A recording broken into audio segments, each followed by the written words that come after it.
que para mí es uno de los más complicados y difíciles de desarrollar, y es el fruto de la fortaleza. De la fortaleza. Y por supuesto, cuando hablamos de fortaleza, primero tenemos que definir a qué tipo de fortaleza nos referimos, ¿no? Porque si hablamos de fortaleza física,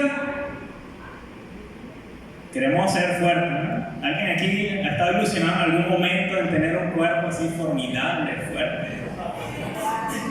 Desde la época de Popeye. Si comías espinaca te ponías fuerte. Y ahorita, bueno, eso no ha parado, el tema de los gimnasios, del cuerpo, del fitness, de la figura. Todo eso sigue siendo en parte una ilusión, y en parte la realidad es que te mantengas saludable, ¿sí? Por lo menos trabajar en ello. Pero esa fortaleza siempre es admirada, ¿no? Cuando vemos a alguien musculoso decimos, oye, ya hay bastante trabajo que se ha hecho. Hay otra fortaleza que también buscamos, que es la fortaleza monetaria, ¿no? ¿Sí? Oye, yo quisiera tener en mi cuenta tanto dinero para estar fuerte, que pase cualquier cosa y ante la tormenta tenga cómo responder con dinero, ¿sí? Y el otro tipo de fortaleza que a veces buscamos en el mundo es la fortaleza de la jerarquía, del poder, del que tú digas algo y los demás obedezcan. En nuestros micromundos, desde nuestra casa a nuestros trabajos, a donde quiera que estemos, ¿no? Pues en la Biblia, sobre todo en el Antiguo Testamento, sí se refleja en algunos personajes la presencia de este tipo de fortaleza. Y uno de los grandes ejemplos es Sansón, de la fortaleza física. El Señor le dio a él la fortaleza física. Cuando bajaba su espíritu, él era capaz de hacer diferentes proezas. Incluso pudo matar a un león con sus manos, derrotar a un ejército de 1000 filisteos, y pudo hacer tantas proezas por el Espíritu de Dios que lo permitían. Sin embargo, él tenía o carecía de otro tipo de fortaleza, y era la debilidad interior. Fue una persona muy dada a las pasiones, desordenada, desobedecía al Señor. Muchas veces el Señor le concedía la fortaleza, pero él no había sido fiel en ese momento, pero el Señor sí se mantuvo fiel a su promesa con él. Por eso es muy importante que identifiquemos que la fortaleza que hablamos como fruto de discípulo de Cristo es la fortaleza espiritual, la fortaleza interior, esa que no se ve, esa que se refleja solamente a través de tu carácter, y se refleja en tu carácter y se pone a prueba solo ante las circunstancias. De otra manera es muy difícil que surja, que se vea. ¿Cuántos de ustedes han atravesado crisis en las cuales les ha tocado hacer cosas que ustedes pensaban que no podían hacer? Que ustedes después dicen, oye, ese era yo ayer, cuando di esa respuesta, cuando hice esto. Hubo una fortaleza que llegó, y muchas veces sobrenatural, ¿sí? Yo la he sentido, la he vivido, y le he dicho y digo, por gracia de Dios, porque si fuera por mis fuerzas, por la fortaleza que yo conozco en el mundo, eso no hubiera sido posible.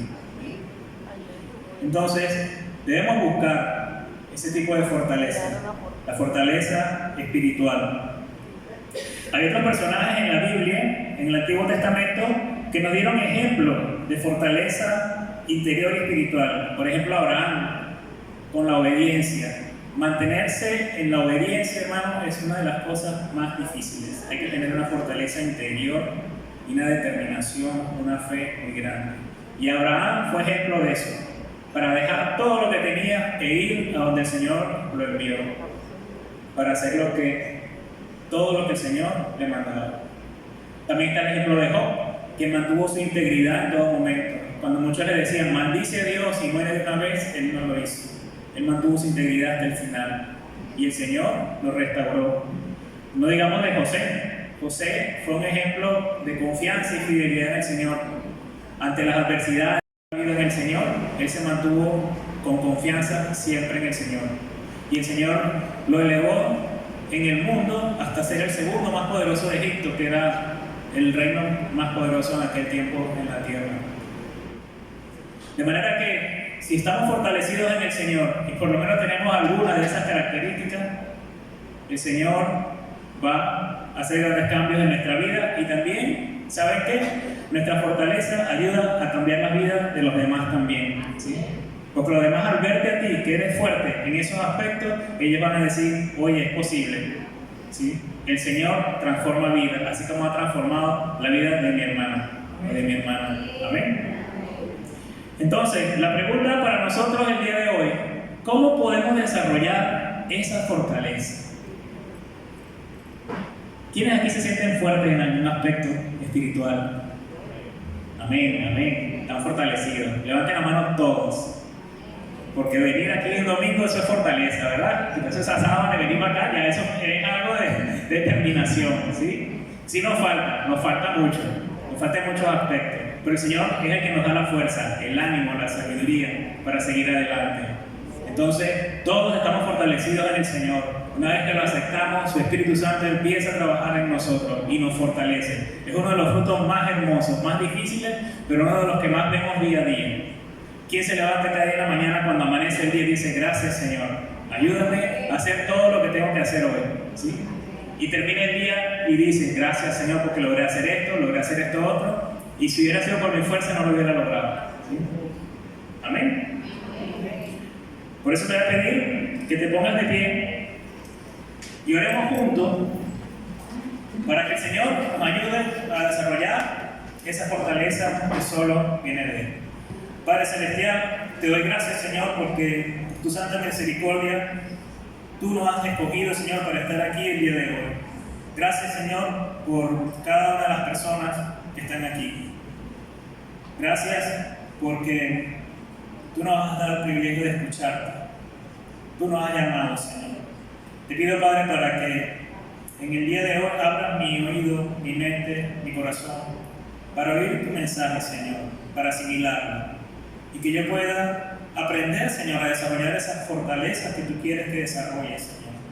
Para ser fiel, Señor, a tu palabra, Señor, y pueda cumplir el propósito que tienes tú conmigo aquí en esta tierra. En el nombre de Jesús oramos. Amén.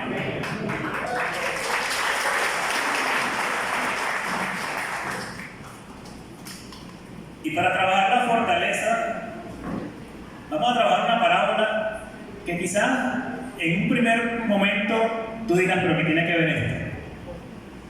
Vamos a verla. Es la parábola de las 10 vírgenes. ¿Han escuchado la parábola de las 10 vírgenes?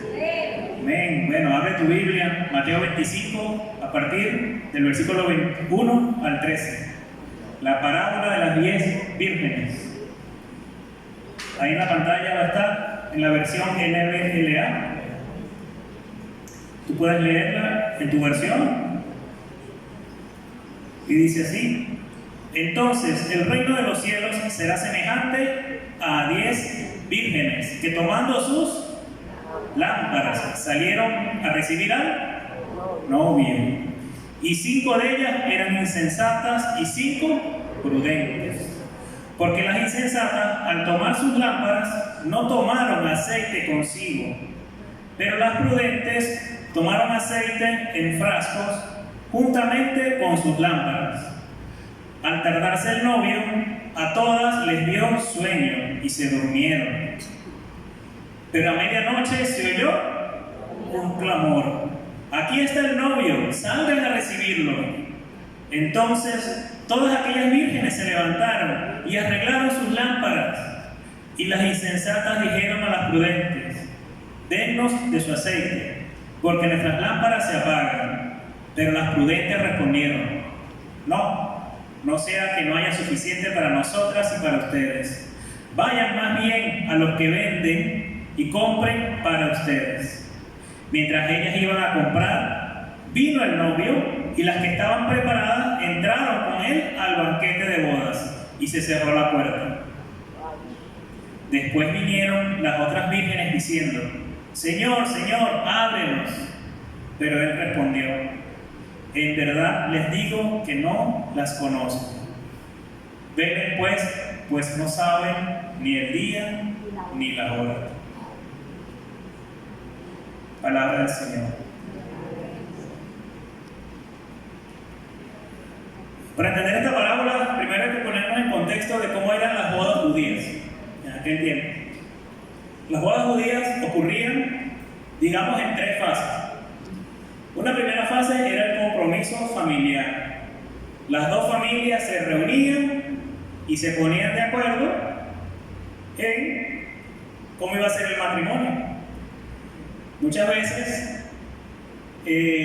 no necesariamente había que haber una relación amorosa entre el chico y la chica en aquel momento, sino que la familia del novio asistía a la familia del novio a pedir el matrimonio y se hacía un contrato, y en ese contrato se firmaba y había un precio, y los precios variaban dependiendo de, digamos, la condición de la novia. Si la novia era una viuda, valía 100. Si la novia era una doncella, valía 200. Si la novia era una hija de un sacerdote, era 400. Ya están sacando cuenta los papás. Bueno, se hacía ese arreglo y eso era parte de todo lo que era cultural. Y se firmaba un contrato. Pero la boda no se ejecutaba enseguida, sino que se ejecutaba mucho tiempo después, en aproximadamente un año, ¿sí? Y esa es la segunda fase del matrimonio. Luego la tercera fase del matrimonio es cuando ocurre la boda, efectivamente, y se hace una celebración. Y esa celebración tenía muchos eventos en el medio. Incluso la celebración puede durar hasta una semana. Era un fiestón en el pueblo donde se hacía, todos asistían a esa boda, era algo memorable, inolvidable, todo el mundo se enteraba, nadie quedaba excluido de ese evento. Entonces el Señor nos está hablando en este momento de la segunda fase. Ya el novio vino, hizo el contrato, compró a la novia y va a venir a buscarla para consumar su matrimonio, para consumar la boda. Pero aparte de eso, en la costumbre judía era que no sabían el día exacto en el cual el novio iba a ir, ¿sí? Incluso podía ir durante el día o durante la noche. Lo que generalmente se estilaba es que fuera en la noche y cerca de la medianoche. Entonces, en este contexto vemos que el Señor nos está hablando de una boda de su tiempo, lo está explicando al pueblo que está escuchando en ese momento, que está claro de qué está hablando el Señor, de la boda que está hablando, ¿sí? Ahora bien, en esta parábola, ¿quién es el novio? ¿Quién es el novio? Cristo. ¿Y quiénes son las 10 vírgenes? ¿Quiénes representan las 10 vírgenes? Las 10 vírgenes somos nosotros, el pueblo del Señor, ¿sí? Ahora bien, otro punto importante para entender esta parábola es la parte previa a Mateo 25. Antes de Mateo 25 está Mateo 24. ¿Qué hay en Mateo 24? Las señales de los últimos tiempos. Los discípulos le hicieron ahí 3 preguntas y yo creo que después los discípulos no preguntaron más. El Señor les reveló las señales de los últimos tiempos. ¿Quiénes recuerdan cuáles eran esas señales? A ver, díganme alguna. Terremotos, guerras y rumores de guerra, no solamente guerra, rumores de guerra. Hambre, ¿qué más? Bien, bien, bien. Si ustedes ven lo que está ocurriendo hoy en día, ¿creen que estamos en los últimos tiempos? Por eso esta parábola cobra aún mayor significado y el fruto de la fortaleza más todavía.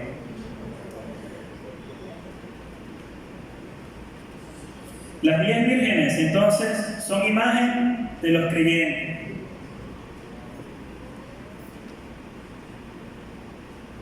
Estos creyentes que somos nosotros, y son vírgenes porque se espera que la iglesia mantenga su pureza, ¿sí?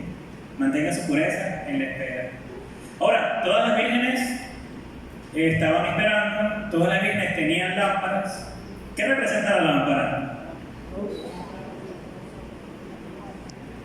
Lámpara es a mis pies tu palabra y lumbrera en mi camino. La lámpara es la palabra del Señor. Todos al principio tenían las lámparas encendidas, ¿cierto? Todos en la iglesia tienen la lámpara, ¿verdad? Tienen la palabra de alguna manera. ¿Tienen la lámpara encendida? Sí, porque tienen el Espíritu Santo con ustedes. ¿Qué representa el aceite? El aceite representa al Espíritu Santo, el símbolo universal del Espíritu Santo. Ahora, las 10 vírgenes tenían lámparas, estaban esperando, representan a la iglesia de hoy. Estamos juntos esperando aquí, estamos juntos en una comunidad, tenemos lámparas, tenemos aceite. ¿Cuál es la diferencia entre las vírgenes? ¿Cuál es la diferencia entre las vírgenes? ¿Por qué dicen que una era insensata y la otra era sensata? Porque unas tenían aceite adicional guardado y otras solo llevaron el aceite que tenían en su mano. Antes de seguir allí, sigamos viendo en la parábola dos cosas más. Primero, el Señor, o dice la parábola, que la puerta se cerró. ¿Qué significa eso? Que en la temporada en la cual estamos viviendo va a llegar un momento en que la puerta se cerrará, que la época de la gracia terminará, del tiempo en el que todos podemos tener acceso al Señor, llegará un momento en que no se podrá más, no se podrá entrar más, se cerrará.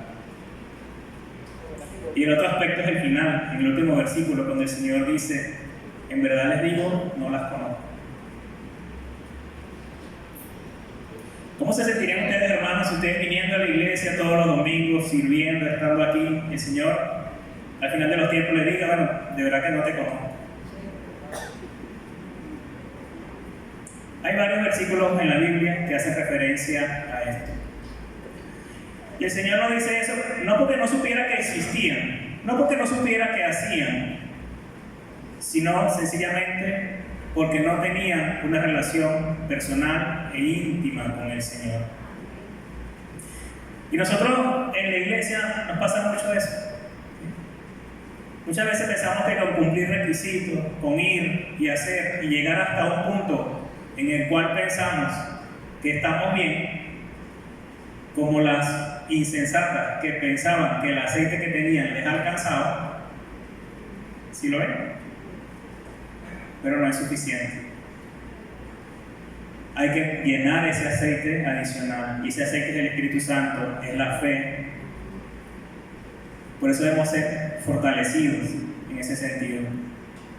Entonces, esta parábola realmente es muy actual para la iglesia, para los que estamos aquí, para los que estamos trabajando y estamos sirviendo, ¿sí? Preguntarnos día a día si realmente estamos velando. Otro detalle bien importante aquí es que dice que todas las vírgenes se durmieron. Muchas veces como iglesia estamos dormidos. Y dormidos no significa literalmente que nos quedamos dormidos, aunque a veces sí, sino simplemente que a veces nos dejamos llevar por las cosas del mundo, ¿sí? O queremos traer hacia la iglesia cosas del mundo para hacerla sentir más chévere, mejor, más moderna. Y está bien, hay algunas cosas que sí se pueden tomar, pero la esencia no puede cambiar. El aceite no cambia. Entonces, iglesia que está dormida, despierta. Llena tu lámpara de aceite y llena tu contenedor de aceite adicional, ¿sí? Para que puedas llenar tu lámpara, para que puedas seguir adelante velando hasta la llegada de nuestro Señor Jesucristo. ¿Amén? Ahora bien, estas 10 vírgenes nos dan 3 claves en cuanto a la fortaleza espiritual, a la fortaleza interior. La primera clave de ellas es la fortaleza de la previsión. La previsión. Las vírgenes prudentes llevaron aceite extra porque previeron que el novio podía tardar. Previeron que el novio podía tardar. Y fíjense que es una cuestión de actitud. Tú puedes tener una actitud proactiva o una actitud reactiva. Una actitud proactiva es aquella que toma la iniciativa, que previene, que soluciona, que está dispuesto, que puede decir, yo me comprometo a, yo puedo hacerlo, voy a hacer. O una actitud reactiva que espera que los problemas se presenten para enfrentarlos. Son aquellos generalmente que dicen, tengo que, no puedo, o sueltan directamente una excusa, es que me pasó esto, es que me pasó esto otro. ¿Sí? Entonces fíjense que es una cuestión de actitud. Tú decides si tener una actitud proactiva o una actitud reactiva.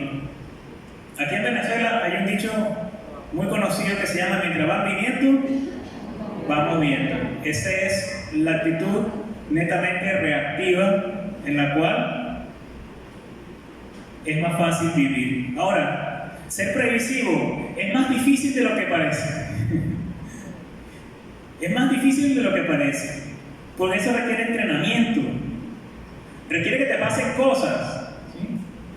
Requiere que cuando llegas al sitio que ibas a llevar unos papeles se te olvidó un papel y tú, cónchale, si hubiera agarrado ayer, hubiera revisado la carpetita, hubiera sacado la copia, llego al sitio y todo sale bien. Eso por decir un ejemplo. ¿Sí? El ejemplo de la previsión, de la proactividad. O muchas veces pasa, algunas personas llegan al sitio y le dan un rollo al funcionario público porque le está pidiendo una copia que debía traer. Y el señor ahí, bueno, pero si aquí dice, pero cónchale, ¿por qué pides la copia? Bueno, pero si ya usted sabía que tenía que traer la copia. Entonces, la previsión es algo que nos cuesta. Por lo tanto, debemos entrenar. Y la fortaleza espiritual, en cuanto a la previsión, en Efesios 10 nos dice, por lo tanto, fortalezcanse en el Señor y en el poder de su fuerza. Pidan al Señor para que cultiven diariamente, a través de la oración, la lectura de la palabra y la oración, esa fortaleza espiritual de la previsión. La previsión es resultado de un entrenamiento constante. ¿Se acuerdan que al principio hablamos de la fortaleza física? La fortaleza física requiere entrenamiento, requiere disciplina. La fortaleza espiritual también. Aunque no veas en el crecimiento de tus músculos, pero se ve en el crecimiento de tu carácter, el fortalecimiento de tu carácter. La previsión es algo que debes entrenar, que debes tener. La segunda clave es la fortaleza de la perseverancia. Ahí vemos en la parábola que el esposo se tardó, todas se durmieron. Sin embargo, cuando llegó el momento, la preparación de las prudentes les permitió levantarse y encender sus lámparas. ¿Sí? Perseveraron, estaban listas para ese momento. Y la fortaleza de la perseverancia muchas veces tiene que ver con las oportunidades que son perdidas por no perseverar. Bíblicamente vemos personajes que perdieron grandes oportunidades, empezando por Adán, luego Moisés, no pudo ver la tierra prometida, luego Saúl, el primer rey de Israel. Y nosotros como pueblo, muchas veces también perdemos oportunidades por no perseverar. Los jóvenes, cuando se enamoran, quieren todo de una vez, no quieren perseverar, caen en la fornicación y su vida cambia a tan temprana edad. En el matrimonio, luego que pasa la luna de miel, luego que pasa lo bonito, entonces empiezan los temas del adulterio, por no perseverar. Muchas veces en los estudios, también vuelvo a los jóvenes, porque hay muchas necesidades en casa y tengo que salir a trabajar, no puedo estudiar. Si te esfuerzas un poco más, si perseveras un poco más, puedes estudiar y tener un mejor trabajo. O los mismos trabajadores, muchas veces dejan trabajos que son buenos por rebeldía, o porque no están acostumbrados a seguir órdenes de autoridades o escuchar. Son oportunidades que se pierden. Y muchas veces la perseverancia tiene que ver con el orgullo o con la ilusión de que vas a tener mejores cosas si dejas de hacerlo. Y al final son trampas. Cuando tú eres capaz de permanecer y de perseverar en la prueba,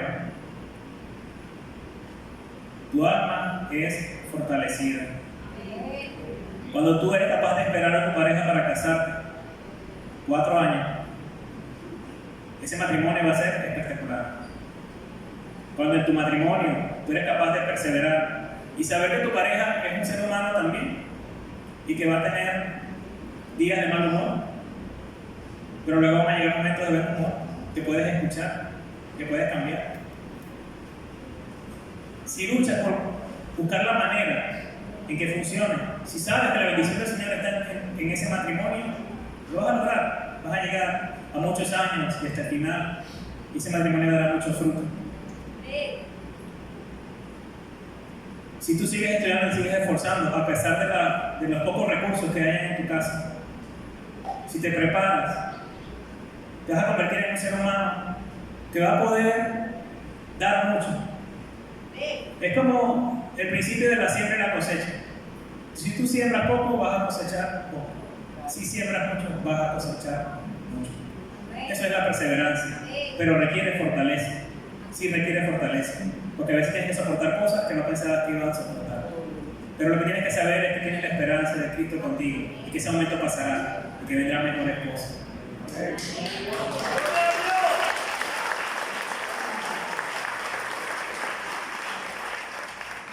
En Santiago 1, 2 al 4 nos dice: tengan por sumo gozo, hermanos míos, cuando se hallen en diversas pruebas, sabiendo que la prueba de su fe produce paciencia, y que la paciencia tenga su perfecto resultado, para que sean perfectos y completos, sin que nada les falte. La fortaleza de la perseverancia ayuda a que refinemos nuestra fe, y eso se logra en las pruebas. Las pruebas no son un castigo, son un proceso para refinar nuestra fe. La tercera y última clave que nos enseña la parábola de las 10 vírgenes respecto a la fortaleza es la fortaleza de la responsabilidad. La responsabilidad es un recurso innegociable, no se puede negociar. Y aquí llama la atención que el aceite no se pudo compartir. Y uno a la primera piensa, bueno, pero esas vírgenes sí son egoístas, ¿por qué no le dieron aceite a la otra? Viste, se quedaron afuera porque no le dieron el aceite.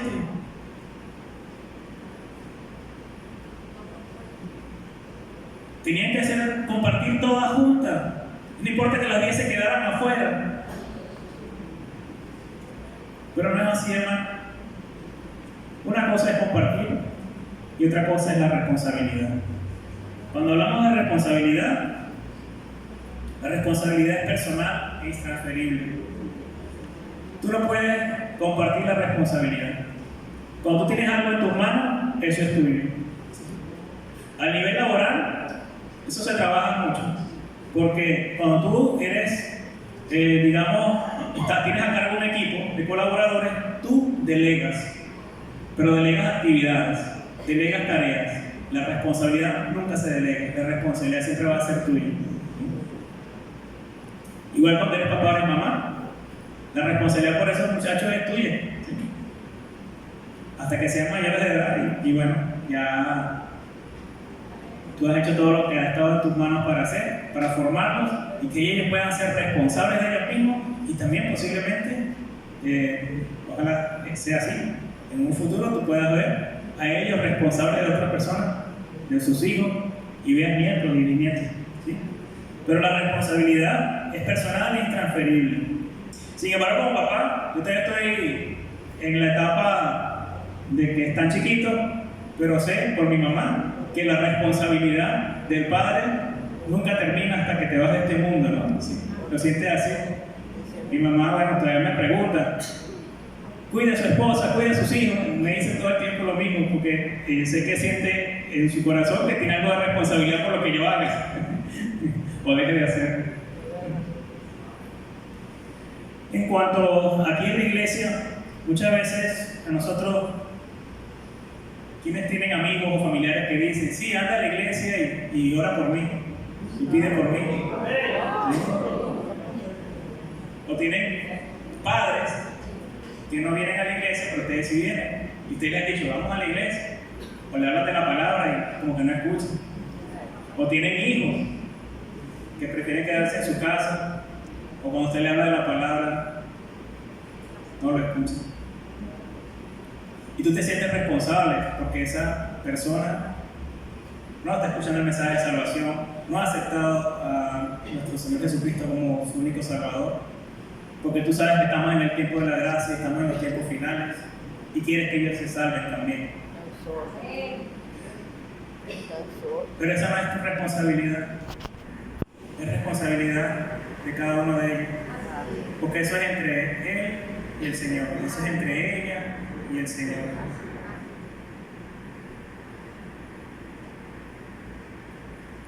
Y esta es quizás una de las cosas más dolorosas que nos toca vivir, personas queridas que no están viviendo lo que es el reino de los cielos, no esperan el reino de los cielos. Y muchas veces no hallamos qué hacer o nos desesperamos. Sin embargo, lo que nos toca a nosotros simplemente es orar y pedir por Él. Pedir por Él para que el Señor actúe en esos corazones. Para que el Señor devele su rostro hacia ellos y puedan aceptarlo y vivir la vida abundante que Él nos da, que Él nos regala. Lo mismo pasa, es el ejemplo de las vírgenes. Por eso las vírgenes que son prudentes, no les puedo dar de mi aceite, no te puedo dar de mi espíritu, no puedo dar de mi fe, porque la fe es individual, es intransferible. La salvación es intransferible, la salvación es de cada uno individualmente. ¿Qué nos toca? Mostrar el camino, evangelizar, hablar, orar por ellos. Otra de las excusas que quizás has escuchado es, no, pasa que yo hago eso porque mi papá y mi mamá eran así. Sí, hay cosas que tienes tendencias en tu familia, que obvio, si tú no has visto otra cosa, vas a tender a repetirlas. Pero eso no significa que efectivamente tengas que repetirlas. Quizás tu llamado es a romper esa, digamos, maldición generacional, en el sentido que tú estés pensando. Quizás en el alcohol, en lo mujeriego, en cualquier otra cosa. Si tú tienes una familia en la cual has crecido, que es totalmente lo contrario a lo que te enseña la palabra o lo que hablamos aquí en la iglesia, tú no estás condenado a hacer lo mismo que ellos están haciendo. De hecho, en Ezequiel, capítulo 18, versículo 20, no está aquí, solo lo tomé como nota. Ezequiel 18, 20. Si puedes, búscalo en tu Biblia y márcalo. Ezequiel, capítulo 18, versículo 20. ¿Lo tienes? Ezequiel 18, versículo 20. El alma que peque, esa morirá. El hijo no cargará con la iniquidad del padre, ni el padre cargará con la iniquidad del hijo. La justicia del justo será sobre él, y la maldad del impío será sobre él. No culpes a tus padres a la genética. Si llevas los genes de pecado a tus parientes, esa es parte de la naturaleza pecaminosa. Pero tú te has llamado a abrazar a la naturaleza divina. No puedes hacer más que orar por ella y presentarle la palabra. Como dice 1 Juan 5:14, Esta es la confianza que tenemos delante de Él, que si pedimos cualquier cosa conforme a su voluntad, Él nos oye. Al final es entre ellos y Dios. Muchas veces criticamos, oye, mira el hijo del pastor haciendo tal cosa. Bueno, no es mío, otro pastor. Que Dios lo guarde. Y le echamos la culpa al pastor. O a cualquiera que viene a la iglesia. Mira, la mamá que se la pasa en la iglesia y mira al muchacho como es. Totalmente desordenado. O al revés. Oye, mira el hijo que va siempre a la iglesia, que está siempre con el Señor. Y esos padres se la pasan en parranda todo el tiempo bebiendo alcohol y haciendo cosas desordenadas en su casa. Pues bien, la fortaleza de la responsabilidad es intransferible. La fortaleza viene de una relación personal con Cristo. Y algo que resalta Pablo es que esa fortaleza no es una fortaleza humana. Al contrario, no hay nada más humano que la debilidad. Por eso en 2 Corintios, capítulo 12, versículos 9 al 10, dice: y Él me ha dicho, te basta mi gracia, pues mi poder se perfecciona en la debilidad. Te basta mi gracia. Con la gracia del Señor te basta. ¿Sabías esto? Tienes la gracia abundante contigo. Y eso es lo que basta, eso es lo que necesitas.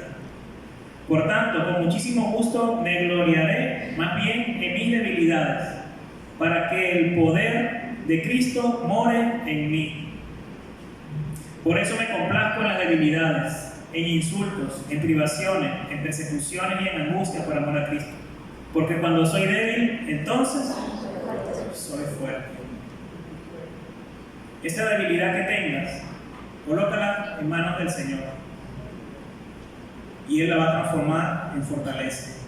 Y luego tú vas a hablar a los que son débiles en ese sentido acerca de cómo el Señor te fortaleció. ¿Sí? La gracia del Señor esté con todos nosotros, para que la fortaleza de Dios sea siempre con nosotros como sus discípulos. Porque el gran modelo de fortaleza fue Jesús. Fue Jesucristo. Especialmente en sus últimos días, en los cuales él sabía lo que iba a ocurrir con él. Cuando estaba en el huerto de Getsemaní, en el monte de los olivos, ya cuando le iban a apresar, dice Lucas que derramó lágrimas de sangre. ¿Sí? Su alma estaba angustiada, ya tenía días angustiada, se lo decía a los discípulos: mi alma está triste y angustiada. Y él seguía adelante, dándoles la palabra a ellos, dándoles las instrucciones, diciéndole todo lo que iba a pasar. Y ellos no entendían. ¿Pero por qué dices eso, Señor? Escuchen, les pido que me escuchen. No vas a entender ahorita, entenderán quizás después. Y no puedo decirles todo, les decía él en esos últimos días. Y él estaba angustiado, tenía miedo. Si a ti te dicen, si tú sabes que en pocos días vas a morir, y no solamente que vas a morir, que vas a morir de una manera en la cual vas a estar siendo torturado, donde no hay nadie que te pueda salvar, donde sabes que vas a sufrir en tu cuerpo, que vas a sentir un dolor que jamás habrás sentido. ¿Cómo te sentirías? Asustado, ¿verdad? Si a veces nos asustamos nada más con saber que tenemos que ir a hablar con una persona, alguna cosa difícil. Imagínate saber que vas a morir, que ya tus días se acabaron. Así estaba Jesús en ese momento. Jesús tenía miedo, porque era un ser humano como tú y como yo. Pero él lo que hacía era pedir fortaleza al Señor. Y la fortaleza se basaba en decirle al Señor: Señor, que se haga tu voluntad y no la mía. Porque si hubiera sido la fortaleza del humano, si hubiera sido la voluntad del humano, era no pasar por ese dolor, no pasar por esa muerte tan horrible.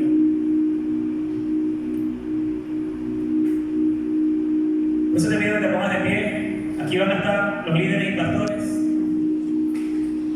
para orar por ti. Y hoy vamos a pedir especialmente por esa fortaleza que el Señor nos demostró que tenía. Él nos llama a ser sus discípulos, y ser sus discípulos significa cultivar el mismo tipo de fortaleza. Una fortaleza que se mantiene en la obediencia, el amor, la paciencia y la dependencia total del Padre. Si hasta este momento tú tenías un concepto de la fortaleza que tiene que ver con lo físico, con lo monetario, con el poder, te invito a que quites eso de tu mente y abraces la verdadera fortaleza de carácter. La fortaleza de los hombres que saben perseverar, que saben guardar, que saben escuchar. La fortaleza de las mujeres que saben acompañar, que pueden dar una palabra. Tus emociones no tienen por qué dominarte. Tú puedes tener la capacidad de perseverar a pesar